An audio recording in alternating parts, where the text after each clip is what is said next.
Welcome back to the Blue Door Pub Thunderdome for another Bull with Andy Carlson, Minnesota's 87th best daily podcast. A show about everything and nothing. 5 days a week. Coming at you. Tell a friend. Spread the word. iTunes, Stitcher, iHeartRadio, Bullshow.co. At the Jerome Army. Yeah, good times. Happy Wednesday. Happy hump day, as it were. Adrian Peterson, birthday day. Camel, hello. Amelia Jerome Rayno of the Star Tribune. Food, travel, life, everything under the sun we're going to be talking about today. And it's gonna be fun. I'm really excited about it. I'm trying to get Amelia on the show for a while, but of course, being the Globetrotter, it's kind of hard to do. Oh, sorry, Andy. I can't come on the show today. I'm going to be in Cuba Libre. Yeah, good. It's going to be... I love Amelia because she travels the world, so I don't have to. And you guys know I'm very much a homebody. Like, I have a house, I have internet, I have cable. I live in the burbs. I can cook, and I live near Fresh Time. I mean, what else do I really need under the sun? I don't know. Yeah. Some of you do need, though. Shopping through our Amazon, like bullshow.co/Amazon, redirect you right to the homepage. You know what to do every time you buy something on Amazon. If you want to support the show, easiest way to do it, use that link, bookmark it. Every time you browse, buy a little something. Some, I don't know, what needed to travel? Like a canteen, a carabiner, a backpack? Sure. Yeah, get it on Amazon through us. We'll get a couple nickels in our pocket, and we'll keep on rolling along, baby. That's what we'll do. All right, let's get to Amelia.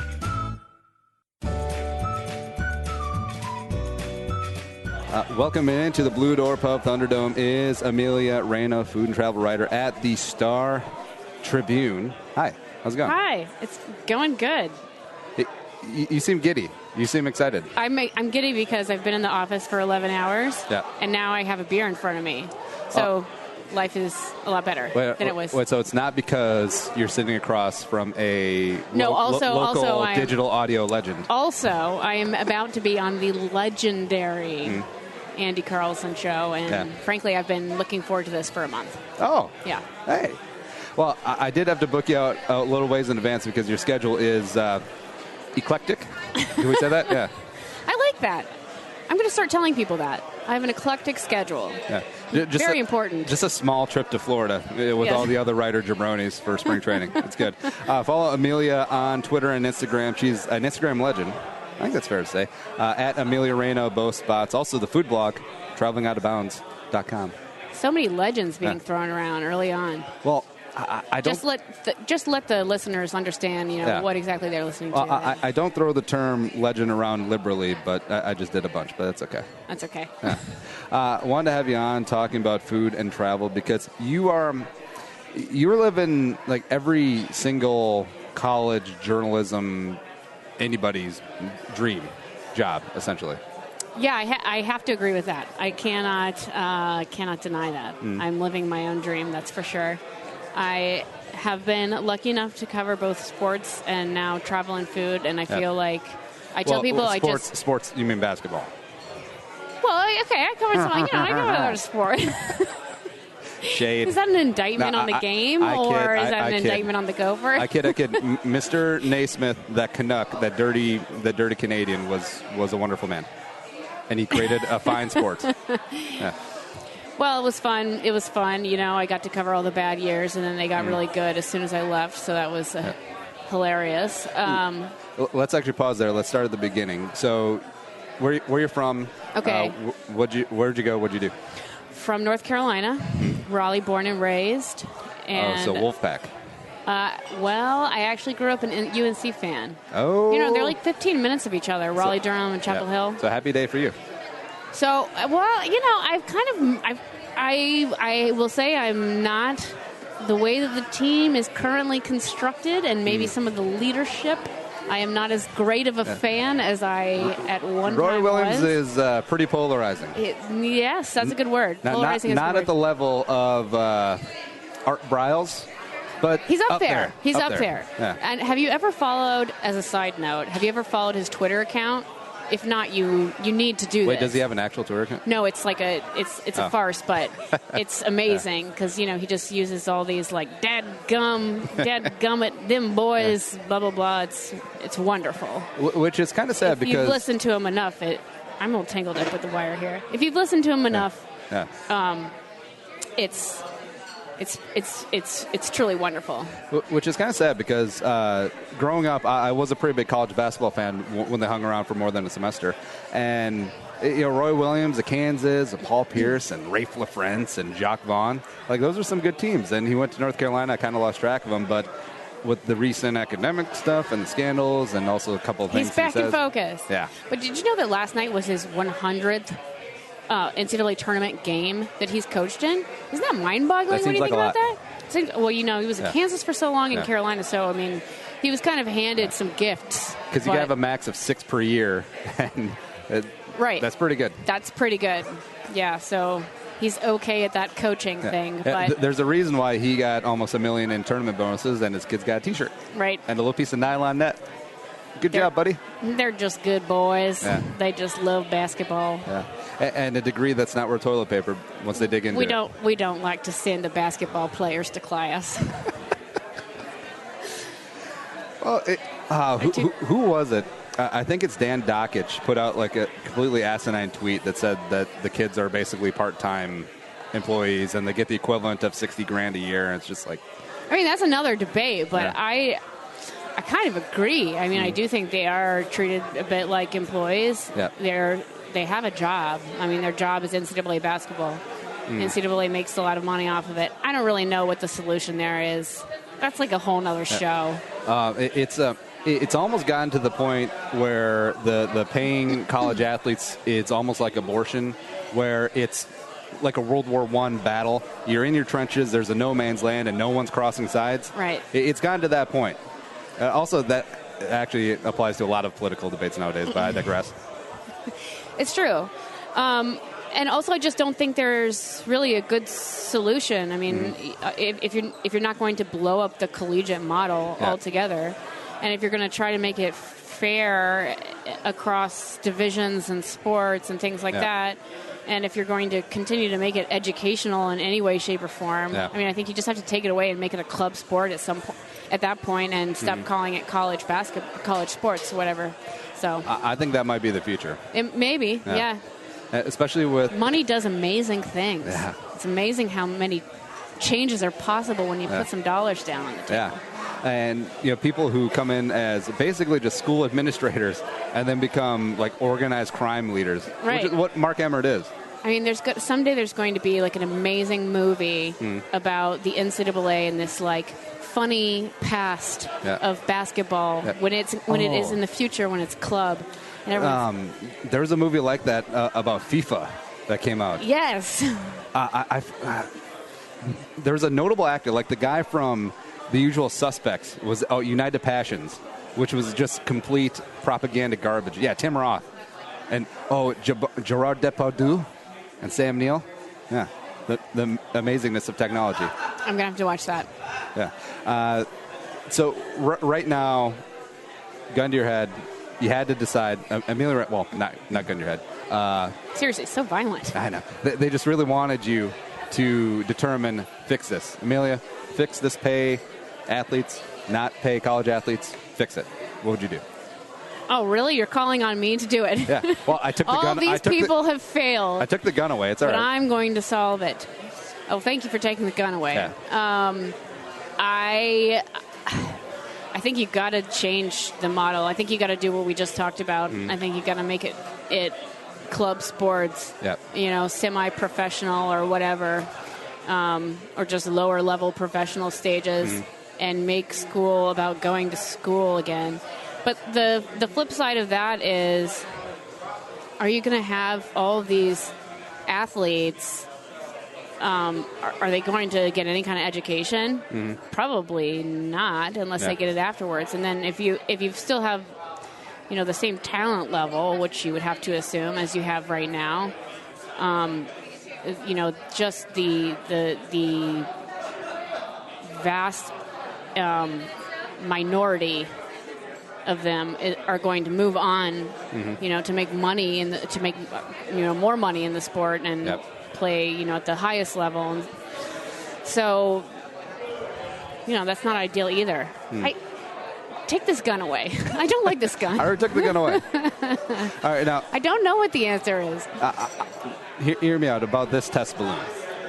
You track the amount of hours that all the athletes put in. You pay them whatever the going rate at the university is for, like student work. Like if you went to school, you got a job at the library, cushy job, you made like $15 an hour. Yeah. In 2006, it was fantastic, right?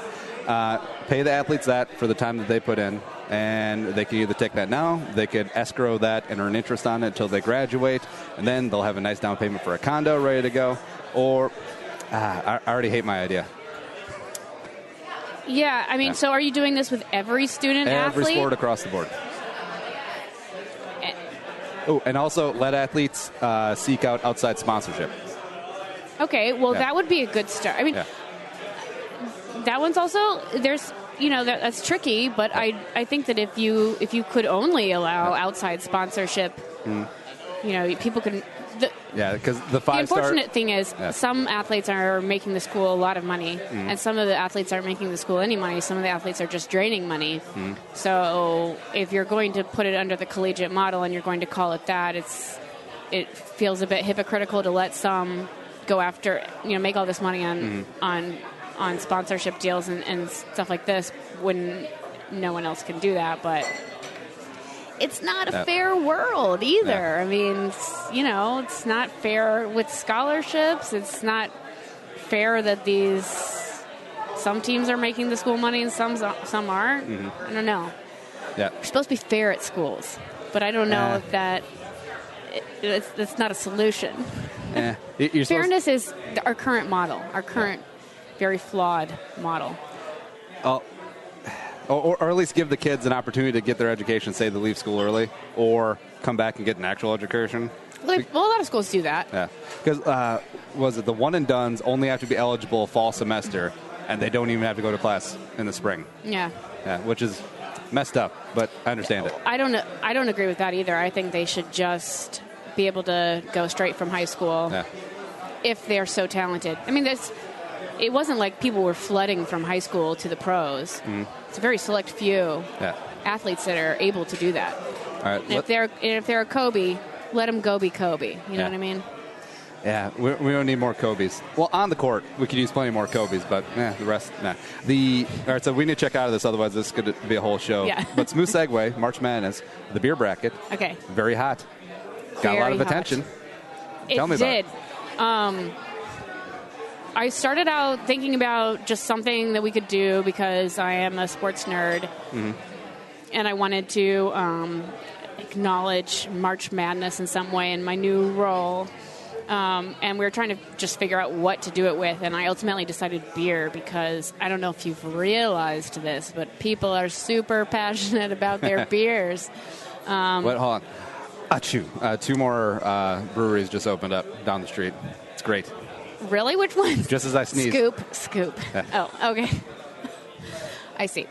It's amazing how many there are, actually.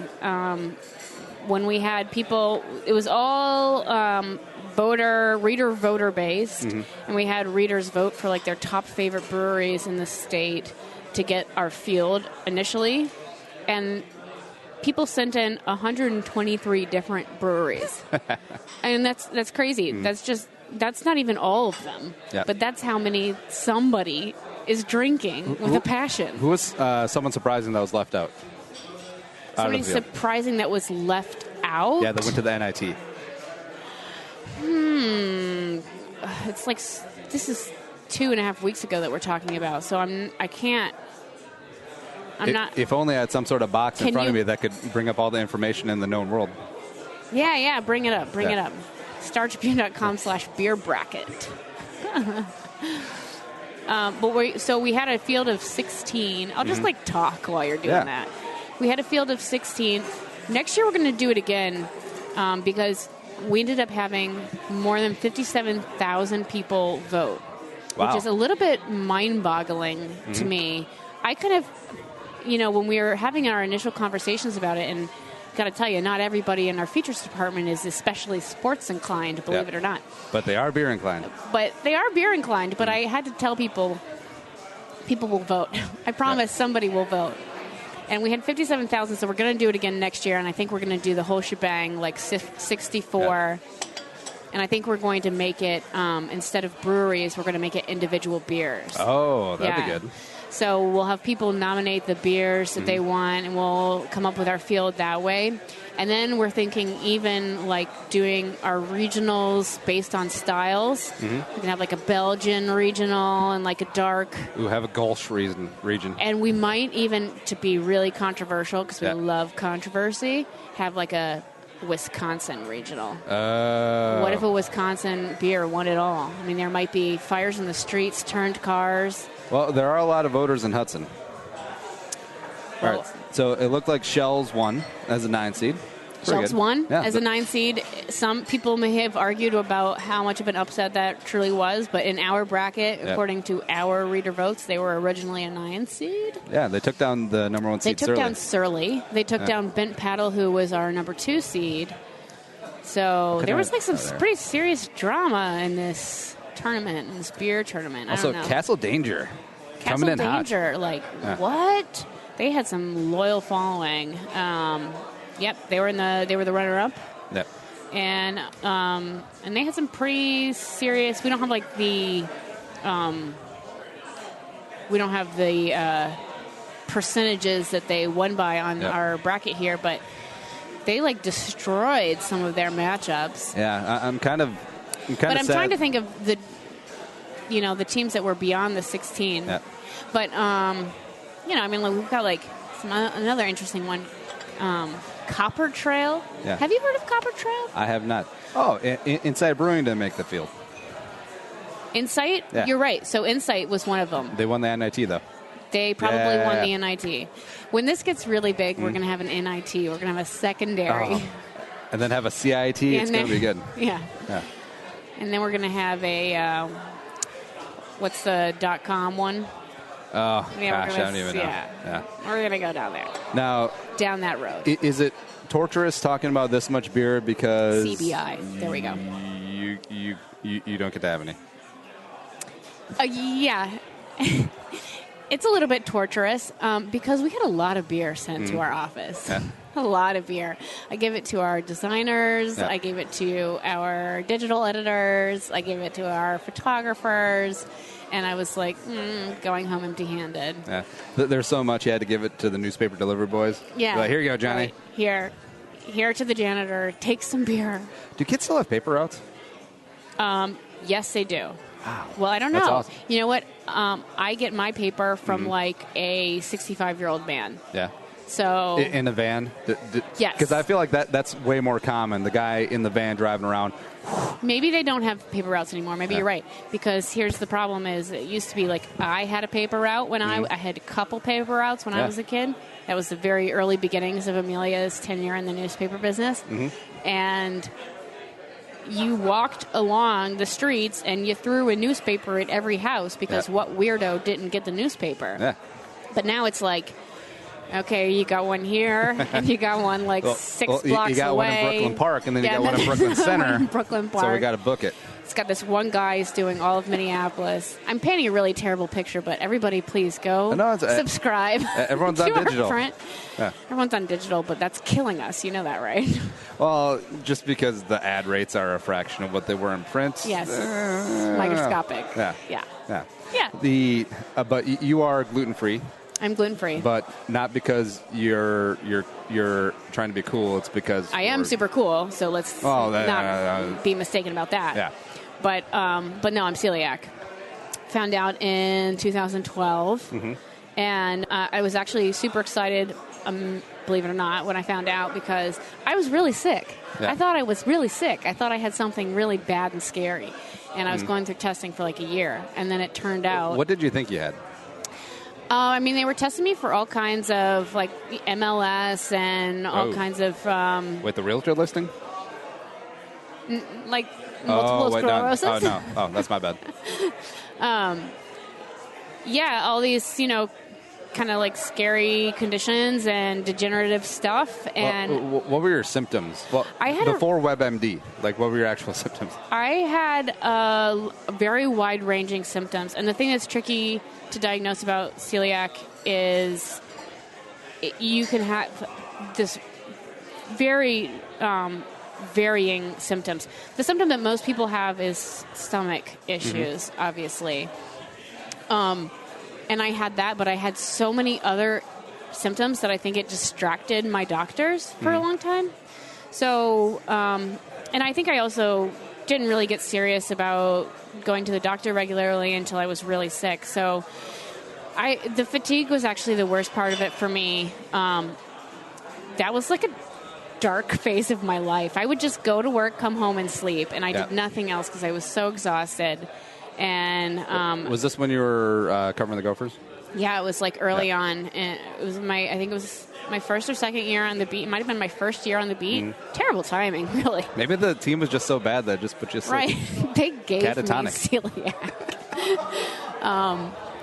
And I started to get like numbness and tingling in my limbs, and I started throwing up every meal. And one of the things that was really strange is everything tasted like cardboard. My taste buds really stopped being very functional. That's to really suck for a gourmand like yourself. I have always been such a food person, and I just remember when my boyfriend at the time knew it was serious is when we went out to eat, and I was like, I can't taste anything. I don't want to eat any of this. And he's like, Amelia, that's $200 worth of saffron. We just ordered these popovers. And I'm like, literally, the popovers were killing me. Like eyesight stuff, migraines. It was super wide ranging, and it's a hereditary thing, and I do have it in my family. And as it turns out, I have it on my father's side. His mom has it, and she has the same sort of wide-ranging symptoms as me. So it just kind of depends. But I think because it was so weird and crazy and all over the place, I went to the doctor bi-weekly for about a year and a half before we figured out what it was. And then it was like, oh, I just can't eat bread? I'm going to live? This is a good day. So, and then it was like I plummeted again because I didn't really quite understand what gluten was at first. And I was like, all right, I can't eat bread. This is a big hit. But I'm going to take it. And, there's gluten-free bread and stuff, and it's not that great. Except it's like $9. It's in the freezer section. It tastes like crap. It's getting a lot better. But it has changed a lot. I was diagnosed in early, January of 2012, so it's changed a lot since then. But even then, it was, whatever. But I hadn't quite figured out that gluten was in beer yet. And I remember, so this was early on if it was 2012, it was my first year covering the Gophers. And, I was already trying to adapt to that beat life. And I was in Michigan State. I was at Michigan State, East Lansing, first trip with known celiac disease. Oh. And I don't know if you've ever been to East Lansing, but there is nothing there for a person who is fully capable of eating everything. The options are very limited. You're telling me that a dirty college town doesn't have full gluten-free options? Some of them are pretty good, actually, in the Big Ten. I found some favorites, but East Lansing is not one of them. Well, what are you talking about? We got Little Caesars and we got Keystone Lac. Are we in the South now? I don't know why. Are we back in North Carolina? I don't know why Michigan State people are from Alabama. Yeah, but I'm not sure either. Yeah. But anyway, so this night I'm there. I'm digging into the reality of having celiac. I can't find anything to eat. Can we curse on this show? Absolutely, yeah. I can't find a damn thing to eat. That was the calmest curse. That was it'll get worse. That was like Southern. I don't mean to be improper, but I'll say damn. A damn I hill work for the memory. Star Tribune. I feel like I need to protect our legacy of a very modest. Anyway, couldn't find a damn thing to eat. And so I just went to this, really cool beer store I knew about that had all these, can by cans that you could buy of beers all over the map, and I just bought. You're just gonna drink your dinner. I was just gonna drink my dinner, and I went back. I brought like 3 beers. Went back to my hotel. Was FaceTiming with my then boyfriend, and moaning about how I couldn't find anything to eat, and celiac, I can't find anything to eat. And I said, I just am gonna drink this beer, and he said, well, babe, I think beer's got gluten in it. And it was like the end of my world. Now, this was like 2012? All right, so it's not like we were on Encarta Windows 95. I mean, you could just boop, bop, bop, boop. Yes. Yeah. I was very new. I had figured it out like the previous week. I'm surprised the doctor didn't be like, oh, yeah, bread and beer are the main ones, and no pasta. Well, yeah, I mean, I don't know. I hadn't thought it through. Yeah. Oh, or did you have the ringing in your ear, like on TVs and movies, like when the person's diagnosed with cancer, they just have a sharp ringing? Yeah, I think that was it. Yeah. Actually, yeah. No bread, no more bread, no more. Now, how have you adjusted? Pretty good. Like now, my eyes tune out anything that I can't eat on a menu, so I just don't even consider it as an option. You can have all the rice you want. I can have all the rice I want. The things I miss are beer. I miss being able to just go to a place and like have a beer and not saying, sorry, do you have any gluten-free beers on the menu? Yeah. And being that person. Or, I'm sorry, what do you have for cider? I feel like there should be, like the Scarlet Letter, there should be a giant C that you can wear if you're actually celiac. So then people know. Oh, she is one of those. Poor thing. No, let's all feel sorry for her and not make fun of her. No. That you're not a douchebag when you're asking for the gluten-free menu. Maybe we should make the douchebags wear the D's and not the celiac with the C. We can have a lot of D's. I'm trying to save on printing costs here. Trying to workshop this, Amelia. Fair enough. I mean, that's a little bit publicly shameful, don't you think? But whatever. When has that never not worked out? It's true. Public shaming is very effective. Now, you're a big chef. Where did that start? I've always loved to cook. I come from a cooking family. My mom is a huge baker, and she had us like entering cooking contests when we were like 9 and entering things in the fair. I won my first best of show with a jam in the fair when I was 9. What was the jam? It was a strawberry jam. Oh. And I beat my father. Mm-hmm. He'd been entering jams in the fair. We have a very like jammy, homey, cookie family. The young Rayno, she's got pectin in her veins. Well, now we're Irish. What is going on? I think we need to pull up a world map here. I'm pretty much at like whatever goes when it goes to the accents. Whatever strikes at the moment. But you were warned beforehand of millions of movie references coming your way. Also, we haven't got any of those yet. Yeah, you're right. I'll have to shoehorn them in the second half. Yeah. Also, randomly not accurate accents as well. Okay, all right. Yeah. Well, I wasn't worried about that, but now I know. Now, so the cooking thing. What's your favorite thing to cook? My favorite thing to cook is whatever is in the fridge. And I say that sounds like such a cop-out. Maybe it is. Yeah. But I like being challenged. Like, I like to pretend that I'm on... Chopped. I like to pretend I'm on Chopped and be like, what are you going to make? You've got some 3-week-old feta. You've got some slightly stale tortilla chips. You've been out of town for 2 weeks. The lettuce is wilted. What are you going to do? Make your move. And frozen some combination pig penis. Yeah. And frozen pig penis? Sure. Yeah, okay. Deep in the freezer. Yeah.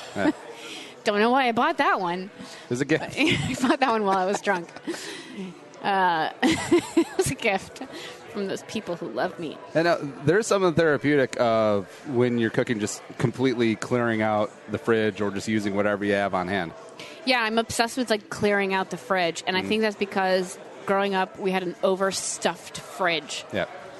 Like my mother, I think, tried to just stuff the fridge to the brim, and it gave me a little anxiety. Did she call it the ice box? Was she that old-fashioned? No, I don't think that's a Southern thing. Oh. I'm not sure. Did you have a lot of sweet tea growing up? We did, yeah. I mean, North Carolina. Also, Carolina BBQ. Where does it fit in on the pantheon of barbecue? It's obviously number one. Yeah. That was a layup. I can't believe you asked. Yeah. Well, what's number two? I made some last night. Yeah. What's number two? Number two, I'm going to say Kansas City. I like the mustardy thing, you know? Yeah. Texas barbecue, I think, is like way down there. I'm not a huge fan. It's got to be brisket. I feel like everything else, they're a little Texas deficient. barbecue, to me, is like a bit of a write-off for like everything else. For like, we don't really have a firm style. For like, we're just going to put a bunch of tomato sauce on things. Yep. All right, so what's Carolina's best meat? Pork. It's a pulled pork? Pulled pork. Pulled pork. With the vinegar, red chili sauce. Yeah, the vinegar sauce, I feel like more people should get into that. Because what most people do with barbecue sauce is like the sweeter, the more sugar in it, the better. It's like, nah, you need a little bit of the acid. It's super simple. It's the most simple sauce out there. It's basically apple cider vinegar, red chili flakes, a little bit of brown sugar, maybe to offset all that tartness. But that's like it. Yeah. Salt. I will put it on top. I will put in two regional specialties. Memphis Ribs. I think they're the king of ribs. Okay. I'm with you. I'm with you. Yeah. I like Memphis Baltimore's burnt ends. Okay. I do like burnt ends. Yeah. I like burnt. I think we should make a barbecue bracket now. Yeah. There's something to that. Yeah. But I don't know how many seeds we could have. I mean, 8 at the most. They'd all have to be 1 seeds. Yeah. This isn't going to go very well. See, that's the great thing. It's like barbecue is like pizza and also beer and also like make a whoopie. Like they're all pretty good.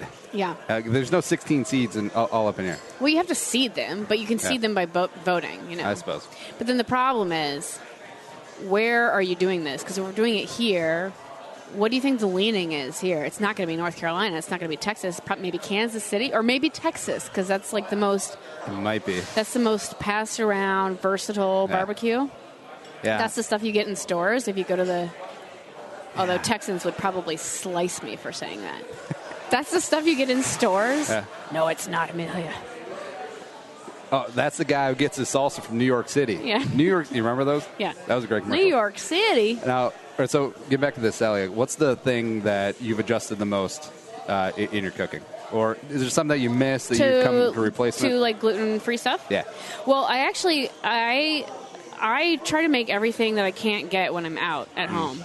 So, like, I do a lot of fried stuff. Yeah. Especially in the summer. I'll do, like, a lot of fried seafood. Ooh. Like... Nope, we should be good to go. Do a lot of, fried seafood, and I'll make... I'm not as much of a baker, but I'm trying to sort of do that a little bit more. But I do, like, anything that I can't typically get on a menu, I will try to master at home. That is, I mean, most things you can actually make gluten-free. The things you really can't are like croissants and donuts. Maybe you can make donuts, but it's not going to be like a real fluffy, it's gonna be ass. filled. Yeah. Did you say it's going to be ass? It's going to be ass, yeah.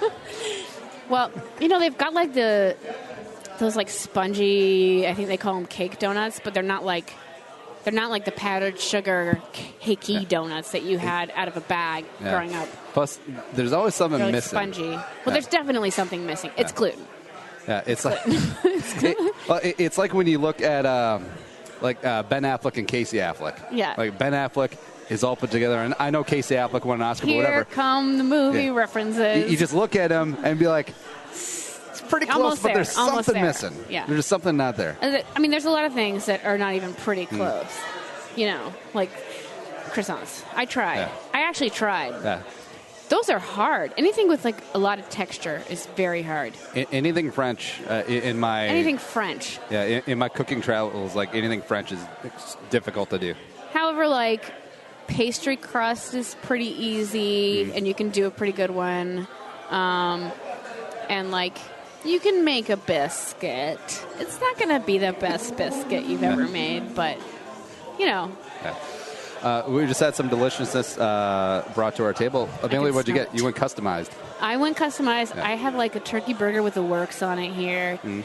Turkey is the only thing remotely healthy about this. Otherwise, it's covered in cheese and bacon and mayo. Onions, pickles, flavonoids are good probiotics. Onions. I'm going with the Bad Breath burger. Yeah. Oh, jalapenos. Sans bun, of course. It's a good thing we're 3 feet away. I, of course, got the breakfast blue suit Cajun fries. We're trying to ready to go. Yeah, we're going to take a little break, but before we do, we're talking about the Blue Door. Get your ass down here on Friday for the fish fry. They got, how many fries are left in Lent? 2? 3? 2 or 3. Either way, if it's 2, definitely get down here. If it's 3, take your time. Down to Como, University on Como and Longfellow. Those 2 locations are doing the fish fry every single Friday. $12 all you can eat cod. $14 pitchers of Indeed B-side Pilsner. Delicious. Get your name in a drawing if you get them both. Or just head down to the St. Paul one and get yourself a burger just like Amelia and I. TheBDP.com. All right, we're right back. More Amelia Rayno of the Strib.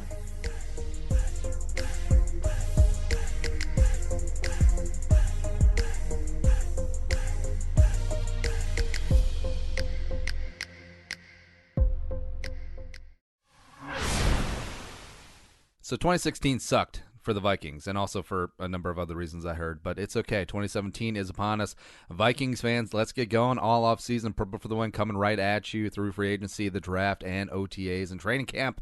Here we go. Get the show on 1500 ESPN, Podcast One, and the Podcast One app.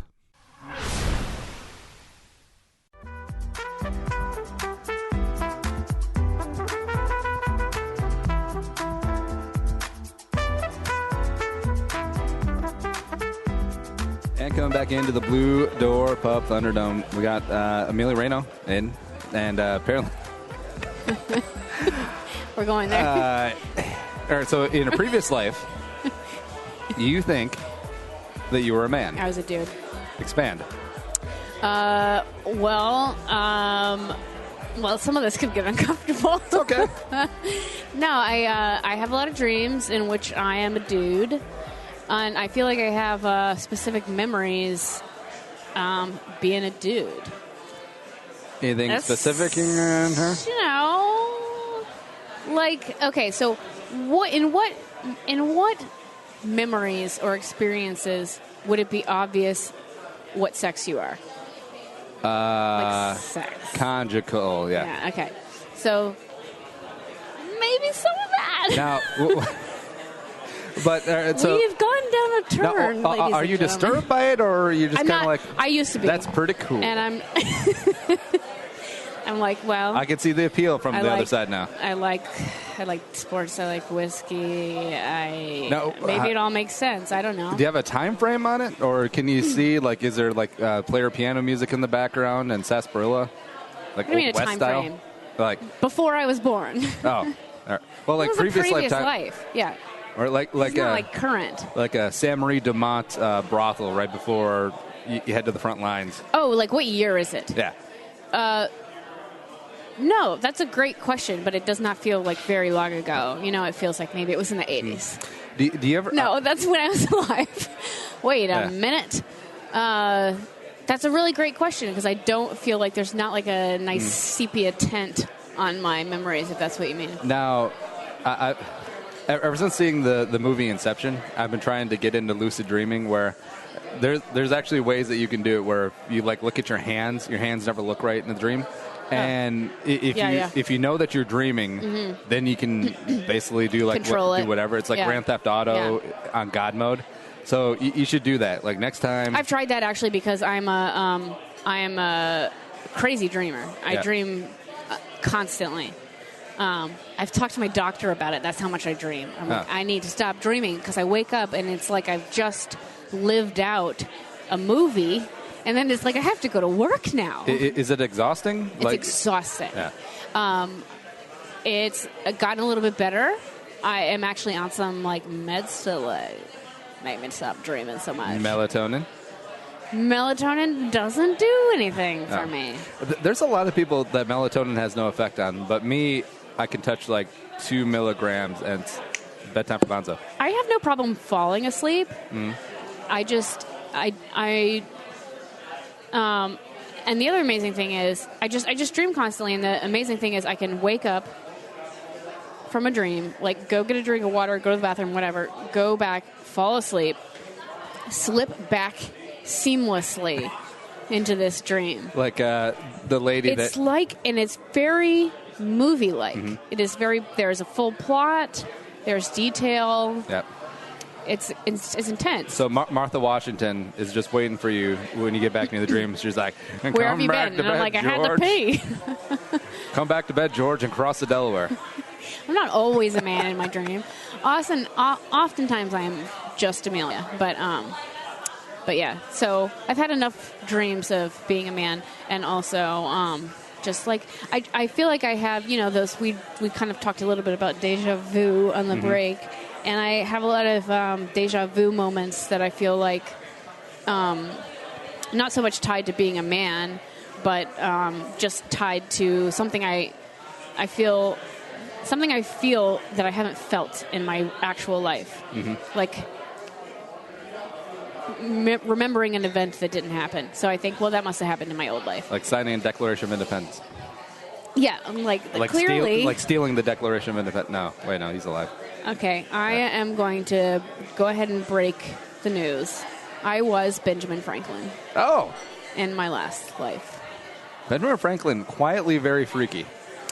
Is that true? Yeah. Well, that makes a lot of sense. Also, like, secretly brilliant. Well, not secretly, but very overtly brilliant. I am also secretly brilliant. Yeah. Thoughts on making the turkey the national bird instead of the bald eagle? It would be a shame if we killed them every year to eat them for Thanksgiving. Well, I think whatever your national bird is, you probably can't eat it.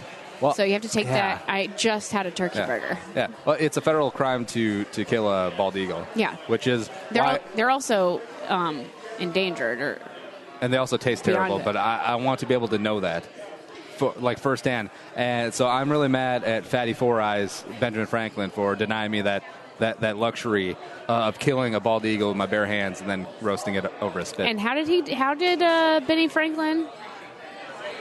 Well, he wanted the deny turkey. This. He wanted the turkey. Okay. Oh no, I should support him. Well, see, here's the thing. Here's the flaw in your logic here. I don't know that the national bird being the turkey would prevent you, or would ensure that you would be able to kill a bald eagle, because they would still be extinct. I mean, I'm sorry, endangered. They would still be endangered. You're not allowed to kill endangered species. I really think it's more about that than the whole national bird thing. Let's make this smooth segue into travel. Now, during the break, I wanted you to name off all the countries that you've visited. Yeah. So I'm going to give you the floor. All right, here we go. It's not like that impressive. Spain. Canada, North Canada. Okay, Canada. I've actually never been to Mexico. Really? Yeah, I might go next month. So Canada, USA. Yeah. Bahamas is its own country. Puerto Rico. Barely. Puerto Rico, actually, no. It's protectorate. So yeah. So that doesn't count. Scratch that.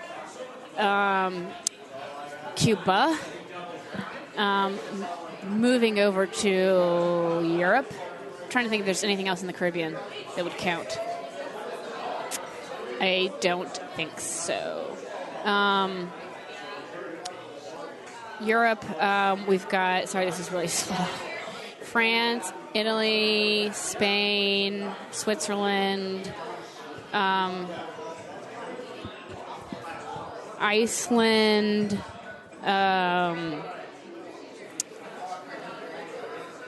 Netherlands, Sweden, it's like Denmark. we're chasing Carmen Sandiego. That's so much fun right now, isn't it? That's pretty close. And then over in Asia, Japan, Thailand, and Cambodia. The end. Maybe Africa next year. No, so Cuba. Yeah. Culture shock? Favorite place I've ever been. Really? Most incredible trip I've ever been on. And I actually just had a pretty hell of a good time in Southeast Asia. But Cuba, that trip will stay with me. That was quite a journey. And we're going to be able to read all about it in Sunday's Star Tribune. That's a good travel plug. Section. That's Not a good bad. Plug. What was the biggest misconception that was proved wrong that you had going in? Well, I think these were my impressions going down to Cuba. Thought I was going to see a lot of 1950s, 1960s cars. Mm-hmm. It was basically going to be like a drummed up version of Costa Rica. Except no zip liners. With like this really nice Instagram filter over the whole thing. And that's kind of true. It is a beautiful country, and the old cars are there, and they are amazing. Yeah. There's actually it's amazing how many of them there are. And I talk to people who had cars, and they're like, if you have a car in your family, it's just passed down and passed down, and they take such care of them. It's incredible how good of shape they're in. But they're all dying of pollution because those cars are like chugging black smoke into the air. And the babies don't have car seats. The boats don't have life jackets. There's not really a whole lot of safety considered over there. I actually went down and I had the shit scared out of me by people going down like, Zika, you're going to get Zika. If you don't apply bug repellent 3 times a day, you're probably going to get Zika. Joke's on you. I wanted a baby with a tennis head. We don't know what it does to you yet. Now I guess they're saying it kills brain cells in adults. So so does a lot of things. I mean, drinking a Diet Coke probably does the same thing. True. Fair enough. Oh, that was good. Down there, they were like, Zika? What are you talking about? I actually didn't see hardly any mosquitoes. But so what surprised me? I think like the middle of the country surprised me. Havana. I went to Havana last. I visited 4 different cities, and I went to Havana last. And I think going to it last was almost a bit of a disappointment because Havana was what I expected. Really. Was it like Dirty Dancing 2? It was like Dirty Dancing 2. Just had to slide another at one nighttime in there. At least. Yeah. It felt like what Havana, I guess, should feel like. And it felt touristy, you know. And then the rest of the country, well, not the rest of the country, but 2 of the cities that I really went to go see didn't feel like that. And I guess that is what really stuck with me. One of the things that really stuck with me, I was just in Southeast Asia, and I was like going around Cambodia and like trying my damnedest to get away from tourists and trying to find the most like remote island that we could go to and somewhere where we weren't hearing English, and it was like we couldn't do it. That Castaway Island. We couldn't get there. And even in like these small towns where you feel like aren't really written about that much, there was still a lot of stuff that was totally catered to tourists, and there was still a lot of really westernized things there. At restaurants and with pictures of everything on the menu and like McDonald's and English speakers everywhere. And Cuba was not that way outside of Havana. It did not feel like there was a damn thing that was catering to tourists. It's good that you got there early because in a couple of years that place is going to look like Sarasota. It is. It's so scary. I mean, that's so true. And that's a little bit about what I write about in that, there's a part of that change that's really sad, and there's also a part of that change that should be happy because there are a lot of problems in Cuba. There's a lot of struggles that the people who live there go through regularly. But they have free universal health care. They do, and they have amazing education. Now, were you down there before or after Castro took the dirt nap? After. It was pretty soon after. They did like an initial 11-day booze ban, and I was there like 2 days after that ended, and I was like, thank God, because I got my rum on. And you have to. Did you get your cigar on? Yes. I bought as any good Cuban would, I bought a box of cigars on the black market, and for like $50. Yes.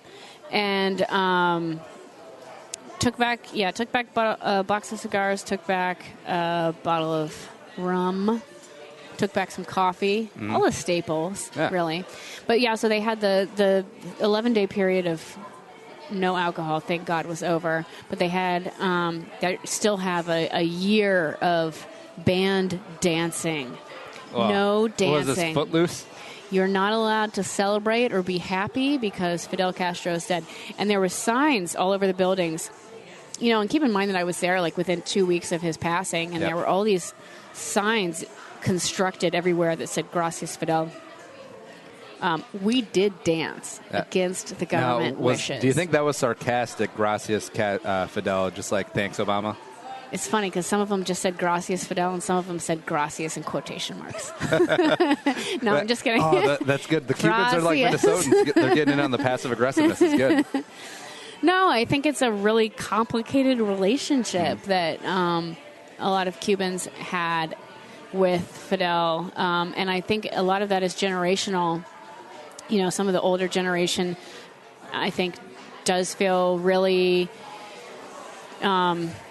committed, dedicated, or attached, at least, to him. To Fidel? And wow. Yeah. Huh. I think there was a true mourning. You know, and some of it was staged, and some of it was because it's the right thing to do, and people feel like they had to. But I did feel like there was a true mourning there, and a true just like sense of countryhood or something that people had to acknowledge this, and it's kind of a interesting.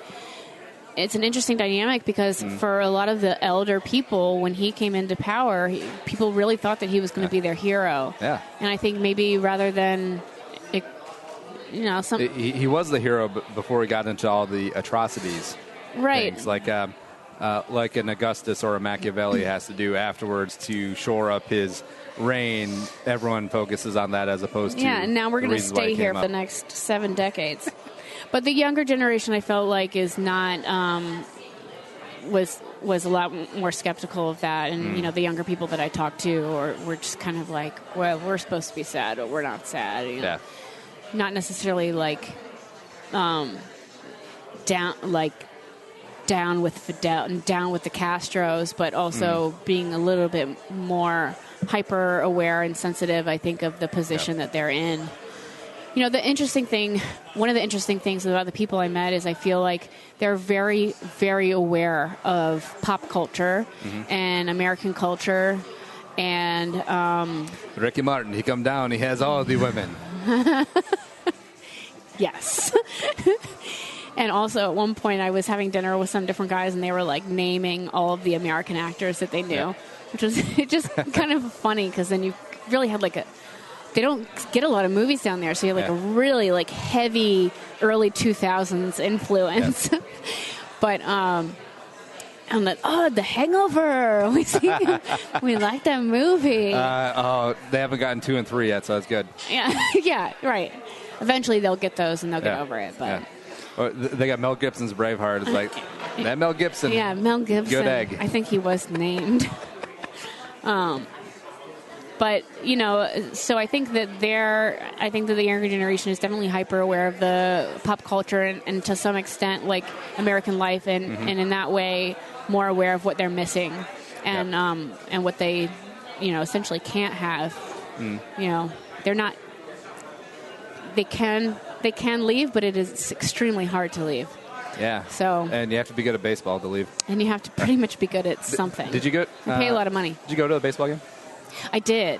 How was it? It was awesome. It's kind of cool that that's their religion, since they were so isolated for so long. Yeah. That was baseball's their thing. Baseball is totally their thing, and I went to a game in Matanzas, which is thank you.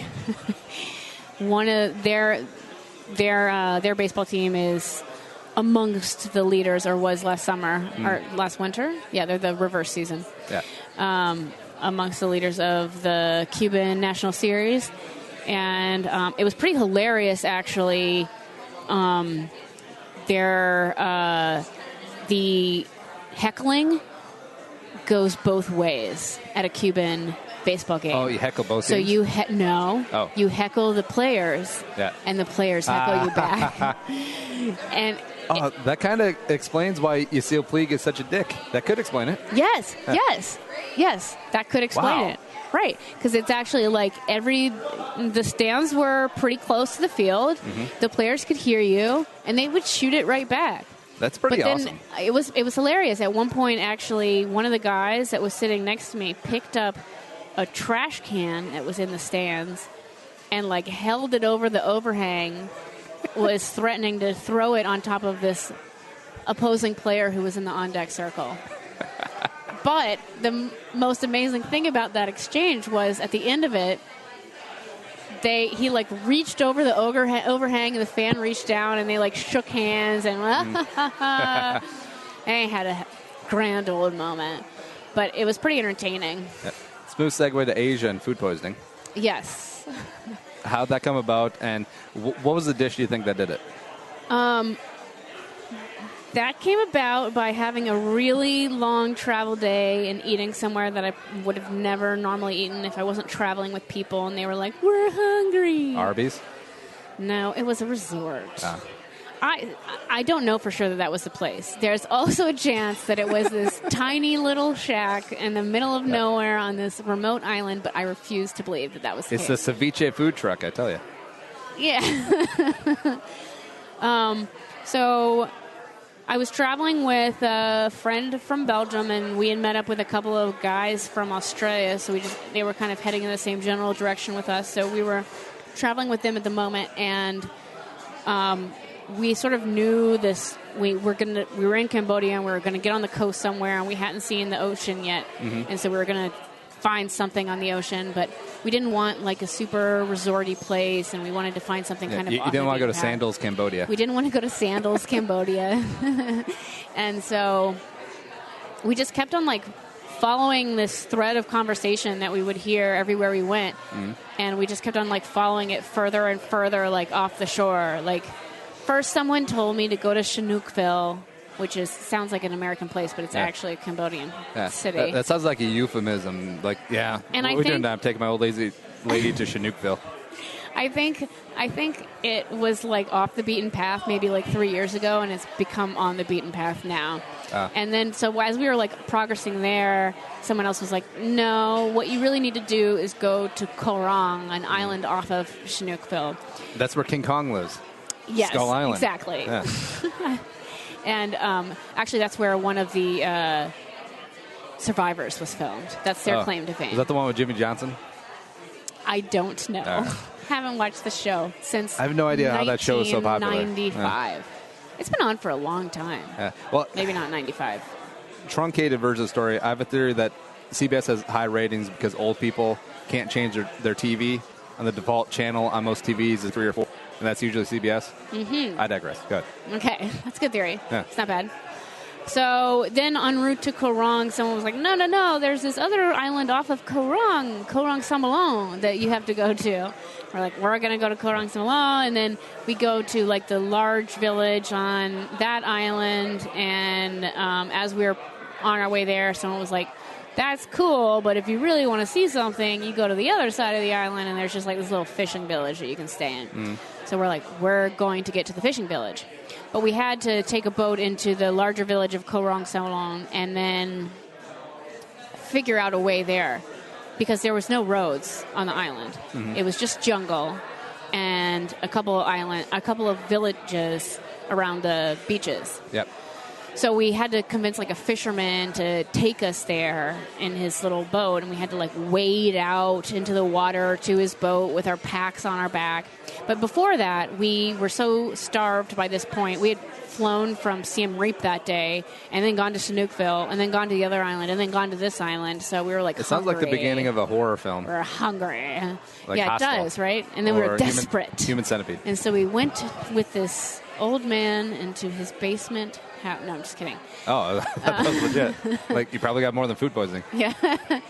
No, we went to this like resort and ordered a bunch of seafood, which is extremely average and probably poisoned. So then we made it to the second village, which was absolutely incredible. Definitely felt like far away from everything we had been to. And that night we ate at this restaurant on the dock. The dock was just like this cement block, and there was all these like houses that were attached to it on these like rickety wooden stilts, and there was like a little restaurant there, and they just had little like low wooden community tables that you tucked a rug under and sat under, and you could buy all you can eat fish barbecue buffet basically. But they were, you know, making it like as we were grabbing it on the dock, fish that had come in that day, $6, everything you can eat. Wow. But you get charged for any leftovers, so you're not allowed to have anything on your plate. So it's like, I can eat sushi here. Because they would put all the money that they made off of people, off of Americans not eating all their food, and send that money to like the local school project. Oh, that's cool. Yeah, it was cute. Cute idea. So anyway, we ate there, and I refuse to believe that place, that gym of a place, was what gave us food poisoning. But we all woke up in the middle of the night, run into our outhouse, and this is a toilet that had to be manually flushed with like a large vat of water over and over again. All right, so just imagine like having food poisoning and having to self-flush. And keep in mind that it was 95 degrees and we did not have any kind of air conditioning or whatever. We just had mosquito nets. We're in a hut.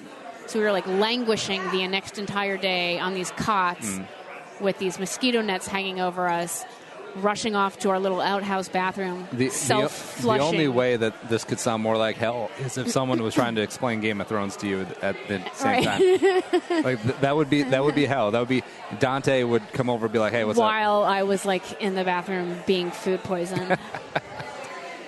That was the best verb I could have used for that. But you refuse to believe it was the super fresh fish prepared by the family. You think it was the resort? I think it was the resort. Yeah. I actually think that the only time I got sick when I was in Cuba was from a resort. So, you know, resorts aren't all they're cracked up to be, folks. Yeah.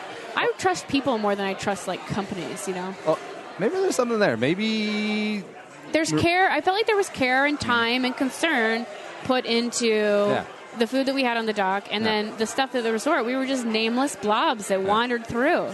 Or, you know, resort kitchens can get kind of sloppy. Maybe some gluten flew in. I would have thought that. I actually thought that when I woke up in the middle of the night, but then my other 3 travelers were as deathly sick as me. So secretly not the case. Celiac, all of you. Yeah. You know, the funny thing about like fresh seafood, like super fresh stuff, that ended up being actually one of my favorite places on the trip. Despite that, super fresh seafood, like eating fresh oysters with lemon, horseradish, a little bit of Tabasco, and you're going to get... First of all, you've just put way too much on that poor little oyster. Just a little bit. No, come on. No, all 3? Yeah. That's out of control. No, I'm not into, like, putting the champagne stuff or oysters. No. The champagne stuff is not bad. But you're going to get food poisoning from that one time in 200, right? No, you will never get food poisoning from an oyster. You will never get food poisoned from an oyster. And here's why. Why? Have you ever smelled a bad oyster? No. The answer is no. Yeah. Because you would know. Yeah. You would not be like, was it bad? Yeah. Was it good? It's not like a bottle of wine where you're like, is it corked? I'm not that, my nose is not that developed. My palate is not that good. I'm not really sure. If you open a bad oyster, that shit is filling up the entire restaurant, the entire room. Everyone in there is going, where's the bad oyster? You will never eat one of those. It's like eating a bad egg. You're just not going to do it. Well, one side of me says, yeah, we're not going to eat that. The other side of me is like, we did pay $6 for it. Also, I have a really good solution. Drink alcohol. Yeah? You know, that's originally why they drank vodka when they ate oysters, is to kill all of the bacteria. Have you ever had caviar? Yes. What'd you think?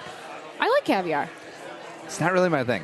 Have you had it with potato chips and champagne? I have not. That's the way to do it. I haven't been part of a Russian oligarch's court. I did not go out this New Year's Eve. Well, actually, I ended up going out for a little bit, but mostly I sat on my couch with a large bowl of potato chips, a little thing of caviar, some creme fraiche, and a bottle of bubbly to the face.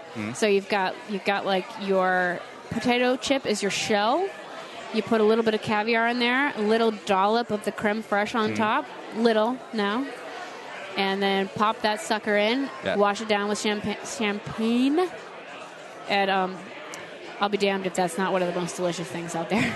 And then you're like... Close to oysters. Oysters are my number one. Now, how do we kill James Bond? If I had to choose a meal to eat before they were going to kill me because I couldn't come up with an appropriate NCAA sports model, it would be oysters on the half shell, stone crab, and caviar with potato chips. Have you ever shucked oysters?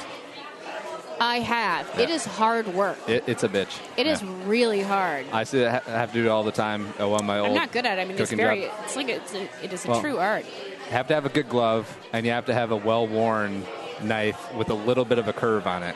And you have to be willing not to be able to use your shucking arm the next day for the next 4 days. Well, I do mine a little different. I was coming from the back with back and like a little bit of an angle at like a 45. Yeah, that's how you that's how it should be done. Yeah, most people don't do it like that. Most people just go straight in and just like try to... You can't really do that.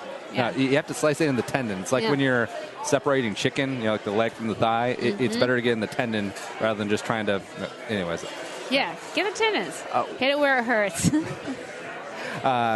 Wow, time has already flew by, but I want to touch on a couple local things because, we're sort of a local show. All right, so I'm going to run a couple of categories by you. All right. Give me your local recommendations since you are a purveyor of local establishments, happy hours, and the like. So give me the best local spot for coffee. Just personal. Yes. Well, of course, it's all very biased. Favorite place for coffee is probably 5 Watt. I have a lot of favorite coffee shops.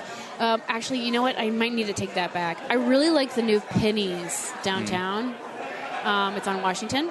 Okay. Penny's is great. I love 5 Watt. Yeah, I'm going to stick with those two as my top. I like that every new coffee house just looks like HGTV came in and just like force vomited all over the place. Yeah, they're all very pretty. I mean, but everything new is very pretty now, It's like kind of a thing. Best old-fashioned. Best old-fashioned, I'm going to go with Butcher and the Boar. Oh, yeah, pretty easy one. They've got hell of a bourbon whiskey collection there, and they know what they're doing with those old-fashioned cocktails. Yeah, old-fashioned. It may sound old-fashioned, but just booze and some bitters. Booze, bitters. Drop a cherry in there. You're good. Drop an orange slice in there. You're good. It's amazing. Yeah, you're not going to get scurvy. You got your fruit for the day. It's good. There you go. Best martini. See, I don't know where to go with that one because I'm not really a martini drinker. I kind of used to be. If I was to drink a martini now, I would probably do it at like J.D. Hoyt's. Or what's the place across from J.D. Hoyt's that's blanking for me right now? I don't know. We're going to move away from this. I'm not so much of a martini drinker. In my opinion, a martini is one of the easiest things that you can make. I mean, are you putting vermouth in it, or are you not putting vermouth in it? Are you stirring it? Are you shaking it? Put something in it, like an olive or a twist, and there's not really a whole lot of skill involved there. Yeah, not really. There's not a lot of skill because I can make it. I'm a big gin guy. Yeah. So Hendrick's gin. Yeah. And I'm with you. just it's a little bit of vermouth, like just. Yeah. I like a little vermouth in there. Yeah, just a touch. I feel like we went so far away from vermouth for a long time. Actually, I don't even put mine in the chiller. I just put it in the glass and just like roll it around a little bit. With ice or? No, just the vermouth in the glass. Just roll it around a little bit. And then. Oh, after you shake it or stir it or whatever? Yeah. Okay. And then the Hendrick's, dirty, little bit of olive juice. Wait, you do all this separate? What is happening? How is it getting chilled? So we'll restart. So put the Hendrick's, put a little bit of olive juice into the chiller. Okay. With a little ice. With the dry glass, a little bit of vermouth in the glass. Just swirl it about, make sure it gets a nice little coat. Make sure that everyone's nice and happy. Okay. Pour. Mm-hmm. Yeah, you're good. Also, cucumber. Yeah. Yeah. Yeah. That's it. Yeah, sure. Simple. It's a simple drink. Yeah. I mean, it's basically just like glorifying drinking straight gin. Yeah. So, yeah, I approve. Although, I have a beef with the shape of a martini glass. Yeah, it's terrible, right? Yeah. It is terrible. Yeah. It is my least favorite glassware. Yeah. And whoever came up with that? And then, I don't know. And once you drink one, you're already, kind of tipsy, and then it's like, then it's really dangerous. Here's what we're going to do. We're going to put all booze in this thing in the shape of a golf tee in a very confined space with a bunch of drunk people. And go. Yeah. And let's see how this works out. So it was a big joke, and somehow nobody got that it was Yeah. a joke, and they manufactured them, and then they were like, well, it's too late. We've got all these upside-down triangles. Where's the best oysters in town? Meritage. Ooh. Yeah. By far. There's really not a lot of other oyster places in the city. I mean, there's a few places that have 1 or 2 oysters, but there's nothing else like Meritage. You're not getting the oysters at Famous Dave's? I'm not getting the oysters at Famous Dave's. I am interested to see what kind of raw bar this new place. There's a new place, Mercy, on Hennepin in the Chambers Hotel. Yep. Or Le Meridian, I guess is what it's called. And former Marin Space. Anyway, they have a big raw bar is kind of their thing. And I went there for brunch on Sunday, and they said they didn't have their raw bar set up. Oh. Which I'm like, well, if you're going to have raw bar, you better have it at brunch. Sweet. So I don't know about them yet, but that's part of their claim to fame, so we'll see how they do. It's like Chuck E. Cheese without the creepy anthropomorphic robots. Is it? Yeah. Is it? Their claim to fame. Besides dirty kids and dirty ball pits. Yeah. Sure. The best place in town for sushi. Kiachi. Hey. Well, best place in Twin Cities. Best place in Minneapolis for sushi is Kiachi. Best place in the Twin Cities, as I've recently learned, is Sushi Fix in Wayzata. Their fish is on another level. I really like Kiachi. I'm sad to say that occasionally I've had some uneven experiences with the quality of the fish. Yeah. You go on Monday? It's in Minnesota, man. It's a little tough. Somebody tried to argue with me the other day that it's easy because there's a lot of direct flights and it's better than trying to get it on the East Coast because it's that much closer to the West Coast. Yeah. And I was just like, I'm not buying that. Yeah, like either way, that fish is going to be on ice at least For a 36 while. hours. Well, no, not 36 hours. Yeah. No. Yeah. 36? Yeah. 24. If you hit it right away. I don't know. Yeah. Either way. Anyway, Sushi Fix. Taco. Taco is a point of contention for me. I'm still waiting to find my favorite taco spot. So it's open. It's totally open, and I keep on trying. God, I'm blanking on the name of this place right now. It's it's on Nicollet at 40. There's a whole lot of Mexican Can you just sing a song for me really quick while I... Going on a Taco John's. Just keep doing that. Keep doing it. Taco John's is underrated because they serve tater tots unabashedly. And they're like, oh, yeah, they're potato olays. Somebody upstaging us right now? Yeah, it's all good. All right. Yeah, that's open. That's open. I've had some good tacos. I feel like I haven't had any great tacos around here. So have you outside of Taco John's?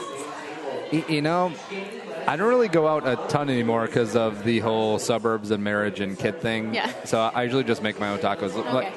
Like my biggest thing is the summer, I'm going to buy a spit, like a gyro spit. Yeah. And I'm going to make tacos out that store. I'm going to make actual shawarma. And I'm going to make gyros. It's going to be fantastic. Okay, just tell me what time, and I'll be over. Oh, okay. I'll bring my friends. Damn. I'm going to be the best tacos. Shit, yeah. Best steak. Birch steak. Yeah. So not going old school, not going Manny's, Murray's. I'm actually obsessed with Birch. If you ask me what my favorite restaurant is, if I'm talking more expensive restaurants, Birch. It's Birch. I love Birch. Their steaks are amazing. I actually just love everything else on the menu. Yeah. I'm a brunch regular there, and I often go there and don't even touch steak because everything else they have on the menu is so good. And their seafood is amazing, and they've got that amazing pizza bar underneath, too, that pumps out some really good stuff. All right, with gluten-free crust available. 2 questions for you, and then we'll get out of here before I have to pay. It's turned into a club. Before I have to pay for that Jason Derulo song. Yeah. Death Row Meal. What you got? Death Row Meal. Lighten up the electric chair, Old Sparky. What you got? I am eating a plate of raw bar, notably oysters on the half shell and stone crab claws. Yep. And caviar with potato chips. Yeah. And can I have more? Oh, yeah. Can I also have like a fried oyster slider po' boy situation? Oh. Yeah. You just spoke to my heart because a fried oyster po' boy is like one of my favorite things. ever. It truly is. Oh my God. Yeah. I just want a bunch of seafood. Yeah. I want fried seafood. Well, and you better raw commit a seafood, murder fresh seafood. along the coasts. Yeah. So I'll go commit all my crimes in New England. Yeah. What's your favorite dumb meal? Dumb meal? Yeah, like what's your favorite?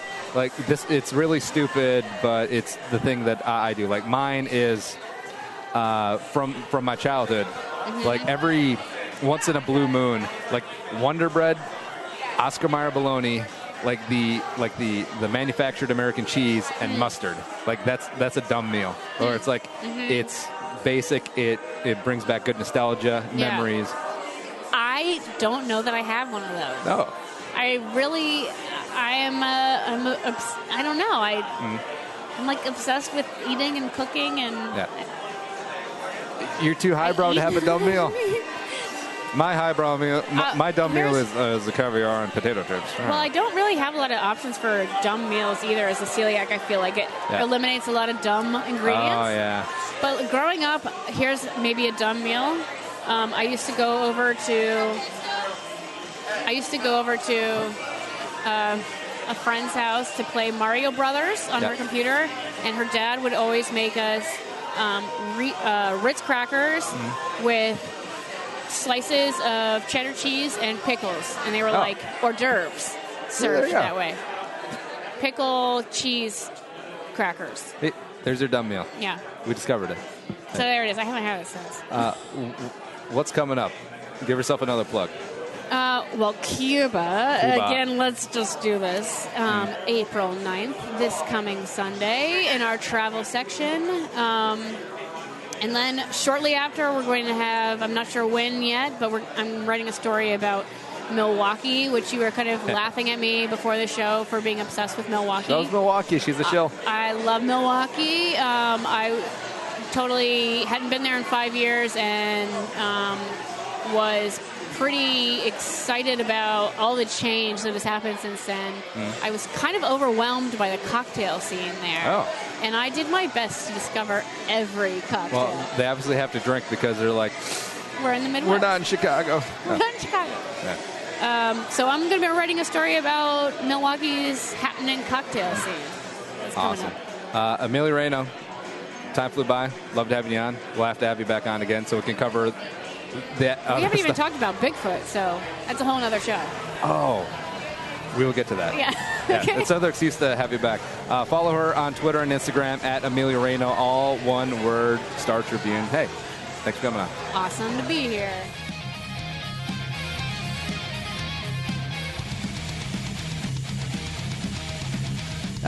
I love that she steadfastly believes that she got the food poisoning from the touristy resort food.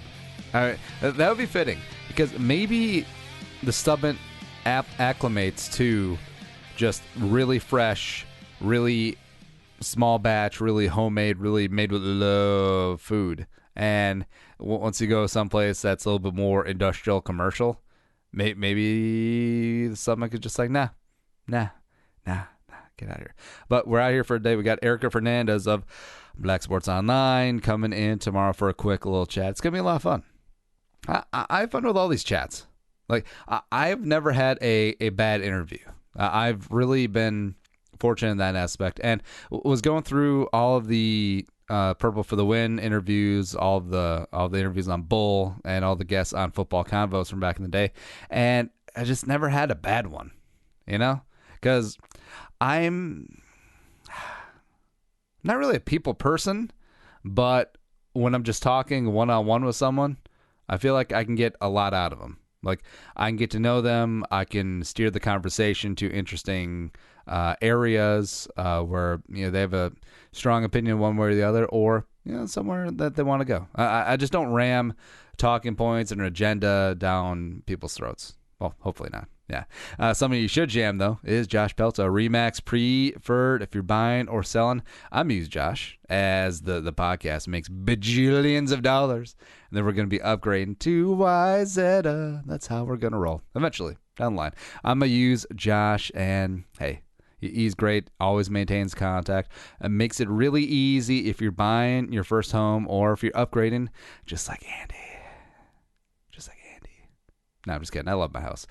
Get a hold of him, Josh Pelto, Remax Preferred. Give him a call, 763-213-4617.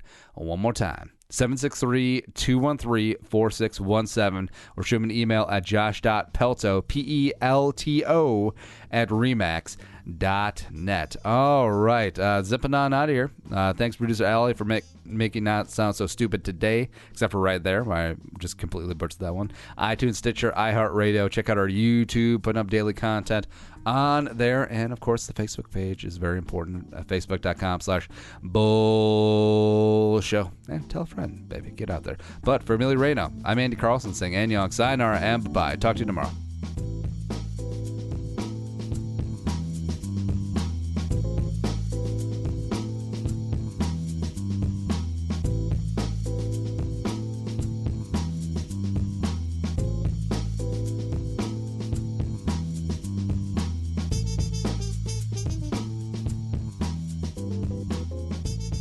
Thanks for listening to Bull with Andy Carlson, Minnesota's 87th best daily podcast. Download the show on iTunes. Everyone's middle name is Jerome.